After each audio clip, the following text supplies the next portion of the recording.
And this week, we are covering something really interesting. It's how to use a measuring stick to work out the growth of your puppy. The Pet Health and Happiness podcast from Bella+Duke, keeping you at the cutting edge of pet nutrition, behavior, and health with expert interviews, mythbusters, and more to ensure your pet lives a long, happy, healthy life. Why is this relevant? We have incredible amounts of people asking each week, when should they stop feeding their puppy food and move on to adult food? Dr. Brendan is going to shine a torch of truth into this topic and empower you with some really decent tools on how to work that out for yourself simply, easily, and quite fun. You can get the whole family involved. So the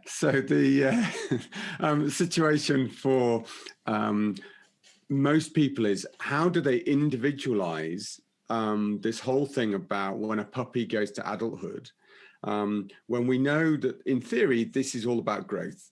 Okay, so there is a distinct underlying trend that there is a point at which puppies' growth reaches their maximum, and as they slow off, their need for energy to go into growth, their nutrient levels, all of those other aspects that are good for growth will start to tail off. And if you continue to feed to the puppy levels, you'll just end up with an obese dog.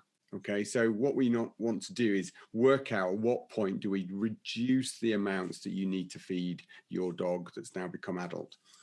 Perfect. And trying to then, many people have looked at how do they do that for breeds. So they will try and give advice lines for whether you've got a Newfoundland, okay, at 18 to 24 months. Again, there's a range there. So immediately people are sort of like saying there's a little bit of difference between individuals, or a German Shepherd or a Labrador or a Spaniel or a Yorkshire Terrier, because they're all slightly different because of their general size and when they finish their growth course. So these little ones tend to finish earlier at 6 months-ish. Okay, and the big ones, can be to 12 months. And as I said, for Newfoundlands, a lot later. But actually, it's deeper than that, because you can get a Yorkshire Terrier that's just 5 kilos, or you could get one that's 12 kilos, and they're going to have a different level of when they finish their curve. This beautiful method is the single most simplest way of working out when your puppy has stopped growing, regardless of its breed, regardless of its breed mix, regardless of its predicted size, regardless of the parents' sizes, and all of these complicated things. If you do this, you will know when your puppy has stopped growing. And that is just, for me, gold. We actually looked at this with our fabulous IT team, and we looked at all these different breeds and whether it was going to be a giant poodle, a miniature poodle, and suddenly Brendan put his hand up and said, hang on, guys, why don't we just work out the growth curve? So this is our best experiment today. Thank you, Brendan. You've got to take credit for this. We're going to bring together a whole lot of tools. Let's dive in. Okay, so what you start with is, most of us have done this, okay, or your parents have done it to us, okay, and they've stood you up against a door frame and they've put a tissue box on your head and marked you off, and then continued to measure you as you've got older, just to see who in the family was tallest and, get a measure on everybody. Well, this just takes that nice, family time thing to do down to your little dog. And so you start with any piece of smoothed wood, okay? So this is a blank. And what you do is you take your little puppy when they first come to you at 6 weeks, and you put this down on the ground next to them. You take another one. You don't have to use something quite so large or overwhelming. And literally stand your puppy in and measure. Mark it off, and that's what you get. And for my little spaniel, Artie, for those of you who are interested. You end up now, hopefully you can see that because these are just biro marks. So this is when little puppy, and then this is the growth. But you can see, if you look very carefully, that as she reached her adult size, now this is only just because perspective is terrible because this is close to the camera and this is far away for those Father Ted followers.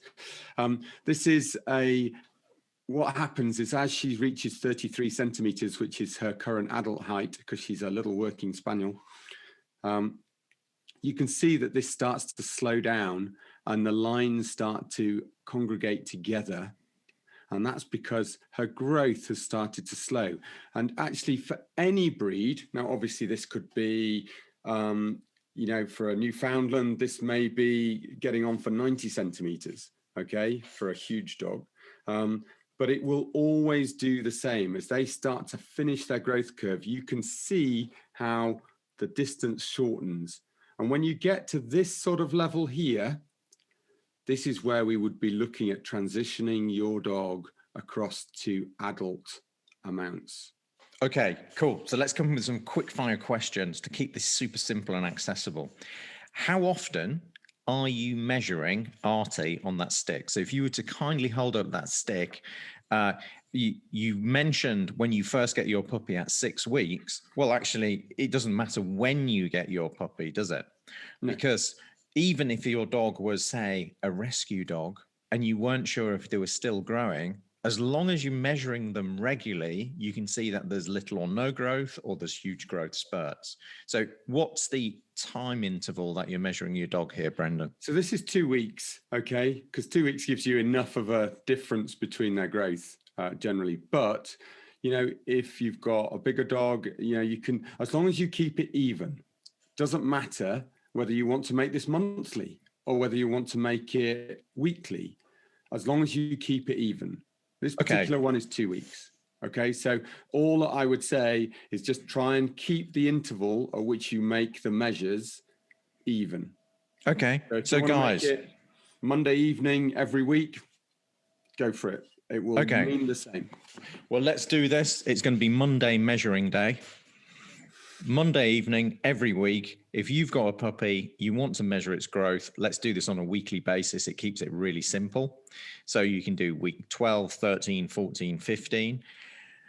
Brendan, with Artie, when did you see the growth start to tail off? Yeah, just over 6 months. Okay. And that's kind of normal for a small, medium dog, isn't it? Yes. Yeah. So when would you take Artie off puppy food and put her onto adult food? So at 6 months, she was on adult proportions for how much she would be fed. And actually, that then stabilizes to then the amount of energy they use and how active they are. And she's remained a very active dog. So she's aimed at the sort of top end of what we would feed an adult. But that's that's what you would be aiming to do, is to move to a more adult proportion. Right. Perfect. Brendan, I think we've pretty much covered everything we need to cover on this, haven't we? Yeah, I think it's as simple as that. We've taken out the complexity of variation in breed and individuality, and we just tried to condense that into, consistency across everything is that you will start to get those lines coming together and that's showing you that your puppy is stopping from growing. Perfect. What we're going to do is we're going to put a series of tools together, guys. We're going to put them in the show notes so that you've got some further detail. Please ask some questions.